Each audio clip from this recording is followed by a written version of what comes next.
You're listening to Garden Master Ken Lain and the Top 10 Gardener Podcast. Welcome to the Top 10 Garden Show.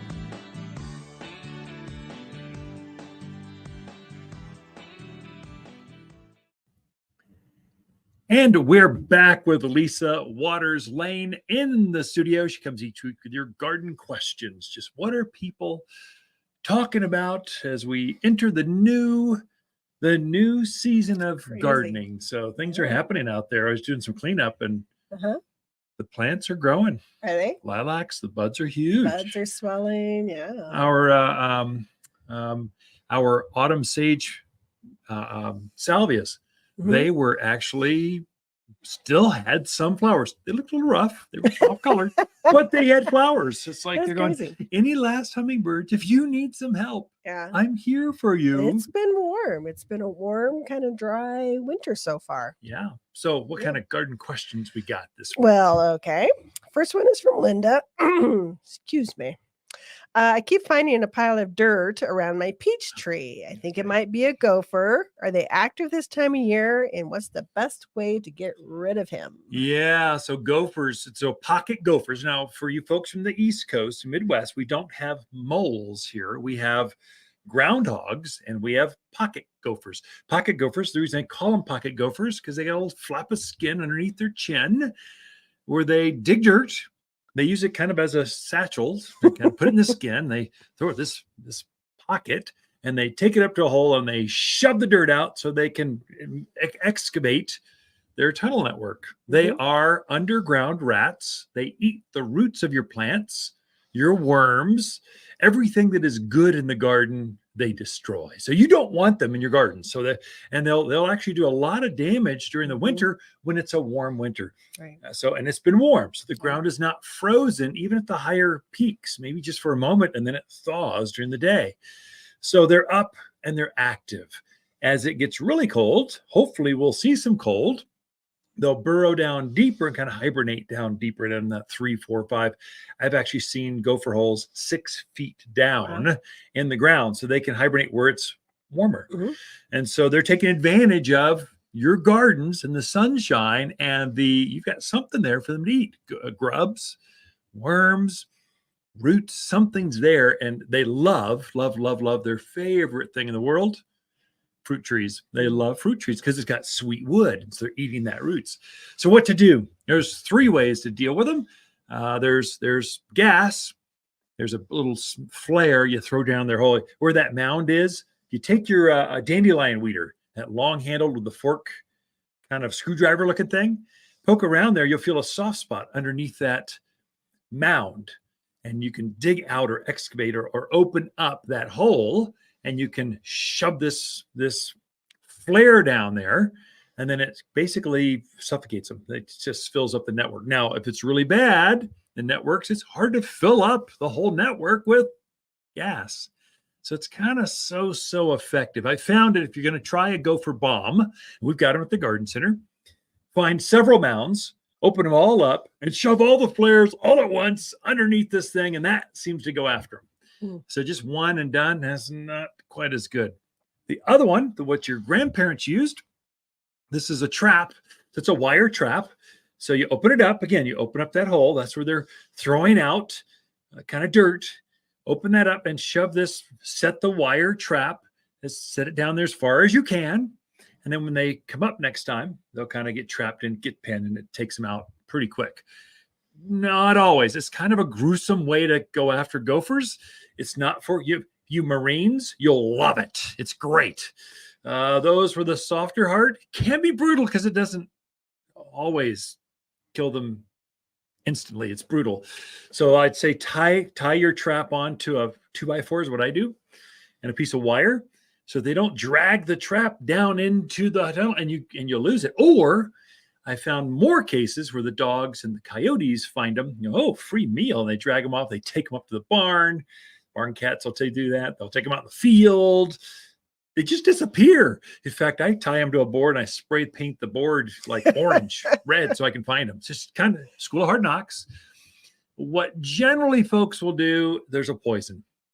So you, again, open up the hole, as best you can. That's a dandelion weeder. That is the best gopher tool ever because it's got the little fork on the end. It's kind of maybe a foot long. It allows you to excavate or open up that tunnel network. And then you'll take a teaspoon of poison, go as far back as you can, and then dump it back in there. And then the gopher will come up and go, oh, a free meal. Oh, look, they're thinking a squirrel or a mouse or something is storing seed down in their holes and going, oh, free meal, I'll take this. Well, they digest it and it slowly makes them feel sick. So they go back to bed and then you never see them again. So they just they disappear. So that's kind of how you deal with it. There's 3 ways. Again, gas, traps, or bait. Bait, be careful. I'm still finding strychnine out there in the marketplace. This stuff is super deadly. It's dangerous to look at, much less touch. It has a multiple kill rate. So if your cat eats the gopher who eat the cat, it'll keep killing down the line. You want to use, my friends tuned into here, we want to use zinc-based poison. So it's a seed. They've dipped it in some zinc. A little bit of zinc is good for you, but a lot of it makes you not so good. And so there's no secondary kill with that. It's much, much safer. I've heard of falcons, birds of prey, eating a poisoned gopher with strychnine and taking them out. It's just super stupid dangerous. I can't believe they've not outlawed this out in the marketplace. Yeah, that's odd. But it's the old school. It's the way they used to do it. Probably 15, 20 years ago, we sold strychnine. Second they came out with zinc, I went, okay, this is out of here. Right. I don't want to handle that stuff. So anyway, we can help you out. Come see us. That's more explanation than you need. We'll come help you with more. Yeah. Next. Okay. Next question is from Ryan. He is planting a tree he used for a living Christmas tree. Yep. He says it has burlap and twine all around the roots. Okay, yeah. Do I remove all the burlap? How do I plant this thing? Good question, actually. So a quick question on big trees, many times really large trees, they got to be in the ground for 10. We've got some that are 12, 15 years old. So they're in the ground forever. We're not going to plant those in a pot and grow them that long in a container. We're going to put them in the ground and grow them like corn in a field.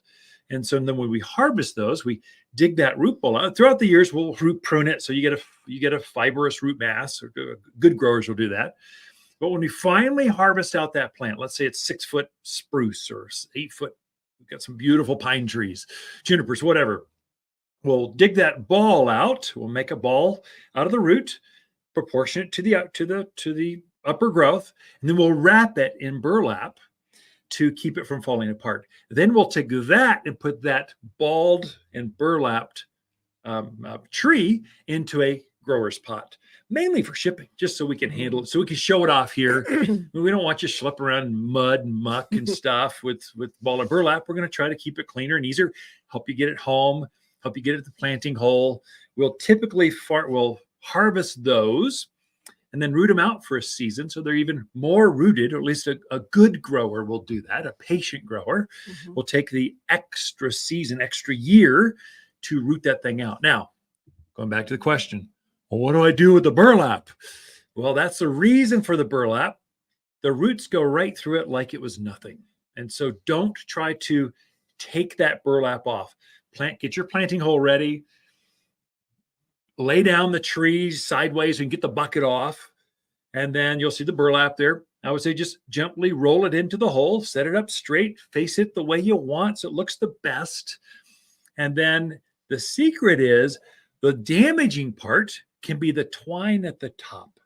So twine doesn't break down as fast. And we're using jute twine, but still it breaks down slower than the burlap fabric. And so sometimes if you get a tremendous amount of growth next spring, that extra set of wood it'll start to impede and choke that. So cut the twine at the top off, lay the burlap back under soil level, and then backfill. That's how you do it. So a lot of folks want to make this a lot of work. They want to take the burlap off. It's just terrible it's higher risk.